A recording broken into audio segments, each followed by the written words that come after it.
Hello, and welcome back for another ACCA video where in today's recording I'm going to take you through my full tutor analysis, part 1 of the ACCA SBL examination preceding information for the June 2025 sitting.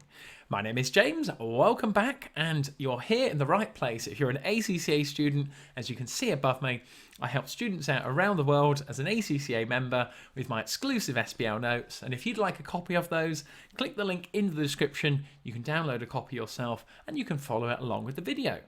I'm also delighted to say that I'm affiliated and associated with Astranti. They have some fantastic mock papers, pre-scene analysis packs, and these could be the difference in getting you the 50 plus.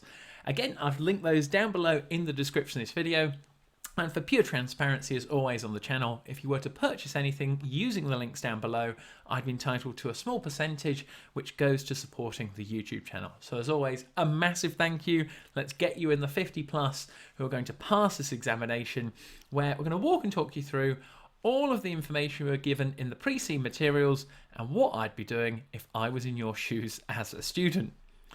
So let's start off with the contents page. As you can see on the left-hand side, if I was in your shoes, whether you prefer pen and paper or an Excel spreadsheet, separating out your notes section by section would first of all be a really good starting point, because when it comes to the exam date, you have not got time to be going back and rereading the pre-scene information.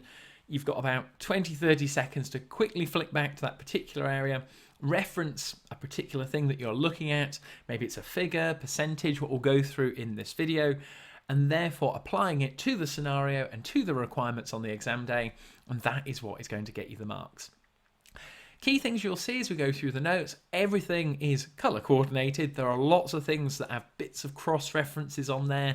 Luckland is the main country where Dearn Shoes Ltd actually operates, but in terms of, and we'll come on to this, where they manufacture most of their goods, that is outsourced overseas. You'll also see on the left-hand side, we've got some theories on there as well, which I'll just scroll down so you can get the full picture. In terms of ACCA SBL corporate governance areas, agency theory, stakeholder theory, and CSR could all potentially come up on your exam day. We have got hints and flavours throughout the full pre-scene materials for you to be aware of.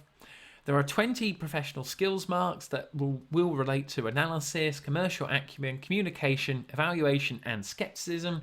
Make sure you know how to apply those correctly to a given requirement. There'll also be some form of ethics on your examination. Now, it's all about, yes, knowing about integrity, objectivity, professional behaviour, professional competence and due care, and confidentiality. But the key bit is applying those concepts to the scenario and following the actual requirements, what it is asking for. Again, applying it back to Dearn Shoes Ltd and the scenario. We also have other areas such as models and theories. We've got the balanced scorecard on there, which is a performance measurement tool. And again, it goes through key aspects such as financial, customer, internal processes, learning and growth.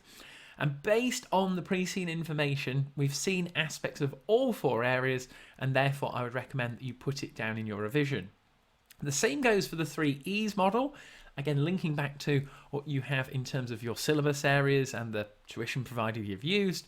The 3 E's model, again, has been tested in the past on a variety of different SBL exams, but it really links to actually the company being listed and being a public sector organisation on there. So it has a wider impact on the economy, the effectiveness, the efficiency. Dearn Shoes Ltd currently is a limited company. It could become listed on there. It could float on the stock exchange of Luckland. It's just something to be aware of. Again, that's why I have it down in my notes that it could be tested. The other areas that you can see for the models on the left-hand side, we've got PESTLE, Porter's, SWOT analysis. I'm sorry to disappoint, but all of them do have little flavours that you can see if you download these notes yourself, of a variety of different areas that could be tested, and you'll see these throughout the pre-scene information. So we're going to get stuck into that straight away. Coming on to the introduction now, up at the top right, where we have Dearn Shoes Ltd, a company, as we said, an LTD, manufactures and sells shoes. They are the 2 key elements that you need to be aware of for the case study. It's been around for 100 years, so it has the heritage factor.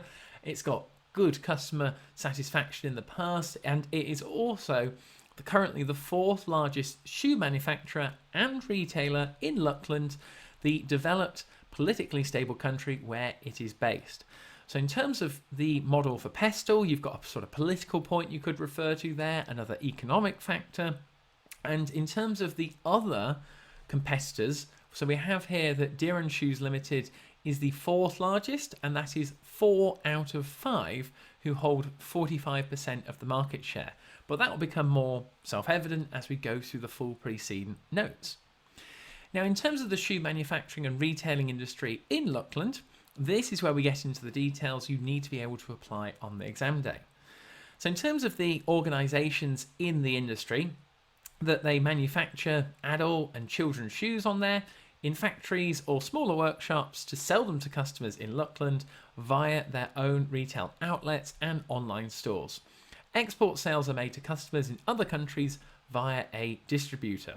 So again, it's being able to distribute between the different actual revenue streams on here, the different market segments, and actually understanding the different stakeholder groups and the industry dynamics. So you've got retail outlets, but you've got bricks and mortar stores, and you've got online stores as well. So those are the different revenue streams, and they're broken down later on in the pre-C materials.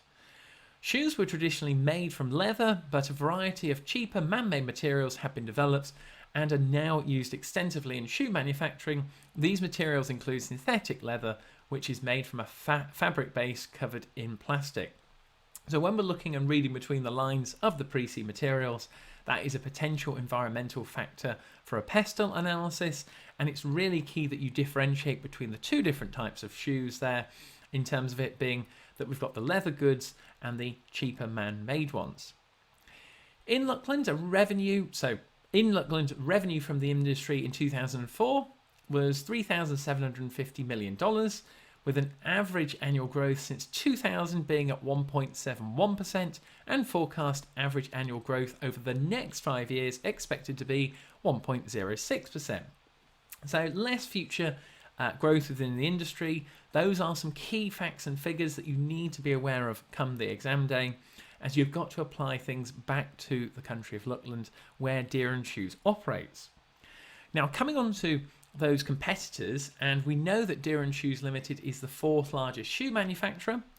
Luckland market for the manufacture and retail of shoes is dominated by 5 Luckland organisation manufacturers: Flamingo, Rego, Parish, Dearn, who we're representing, you can see it in yellow, and Betterby. Those companies in the blue highlighting, make sure you've got those down. Again, they could come up on a requirement on the exam day. And in terms of some key percentages, together they have over 45% of the market, with over 200 smaller organisations holding the remainder. So that is 45% to those 5 large companies, and then 55% to the remainder of smaller ones. Dearn actually has 9.4% market share, which you can see on page 12. And we're also going to look at those companies in a bit more detail later on, so make sure you've got them noted down. Coming on to production now in Luckland, so let's scroll it down.